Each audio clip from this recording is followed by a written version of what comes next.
ভারত এখন ওই রাস্তা ধরেই এগোবে যেই রাস্তায় ভারত গতি পাবে। ভারত কেবল ওই প্রতিবন্ধকতাকেই মানবে যা ইউএনের তরফ থেকে লাগানো হবে, কারণ কোনো একটা দেশ বা কোনো একটা সংগঠনের তরফ থেকে লাগানো প্রতিবন্ধকতাকে মানার জন্য ভারত কোনোভাবেই বাধ্য নয়। এমনই কিছু জবাব আমাদের বিদেশ মন্ত্রী এস জয়শঙ্কর মহাশয় গত 3 মাসে আমেরিকা ও পশ্চিমী দেশগুলোকে দিয়েছে। আর বিশেষ করে রাশিয়ার তেলের মামলায় তো ভারত গত 3-4 মাসে আমেরিকা এবং একাধিক পশ্চিমী দেশের সঙ্গে দীর্ঘ কথা কাটাকাটি করেছে, কিন্তু গত 3-4 মাস ধরে ভারত ও আমেরিকার বিবাদের যে ফল সামনে এসছে তা চমকে দেওয়ার মতো। কারণ গত মাসে অর্থাৎ জুলাই থেকে সৌদি আরব তেলের মোর্চায় ঝটকা দেওয়ার যে প্রস্তুতি নিয়েছে, তার আগে রাশিয়া সৌদি আরবের প্রস্তুতিকে কঠিন ঝটকা দিয়েছে।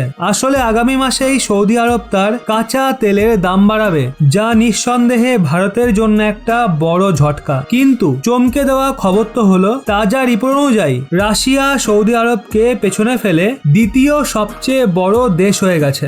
যদিও এখানে প্রথম নজরে আপনাদের মনে হবে রাশিয়া ভারতকে সবচেয়ে বেশি তেল বিক্রি করেছে, কিন্তু এর দ্বিতীয় দিক হলো স্বয়ং ভারত রাশিয়ার থেকে সবচেয়ে বেশি তেল কেনে। আর এত বেশি তেল কিনেছে যে স্বয়ং সৌদি আরব ভারতকে তেল বিক্রি করার মামলায় রাশিয়ার পেছনে চলে যায়। অর্থাৎ সৌদি আরব আগামী মাসে নিজের কাঁচা তেলের দাম বাড়ানোর আগেই ভারতের মতো একটা বড় গ্রাহক রাশিয়ার হাতে চলে যায়। যদিও রাশিয়ার তেল কোম্পানি রোজনেফট ভারতের তেল কোম্পানিগুলোকে সস্তায় তেল দিতে অস্বীকার করেছে, কিন্তু রাশিয়ার রাষ্ট্রপতি ভ্লাদিমির পুতিন একটা বয়ানে জবাব দিয়েছে রাশিয়া সর্বদা ভারতের স্বার্থের দিকে নজর রাখবে, আর ভারতের জন্য রাশিয়ার সমস্ত ক্ষেত্রের দরজা চিরকালের জন্য খোলা রয়েছে। এক্ষেত্রে দেখা হলে যদি সৌদি আরব তার তেলের দামে আগুন লাগানোর চেষ্টা করে, তো ভারতের সামনে রাশিয়ার তেলের বিকল্প চিরকালের জন্য খোলা থাকবে। আর ভারতের রাশিয়ার দলে ভিড়ে যাওয়া কোথাও না কোথাও সৌদি আরবের তেলের বাণিজ্যের জন্য ঠিক নয়। তো বন্ধুরা,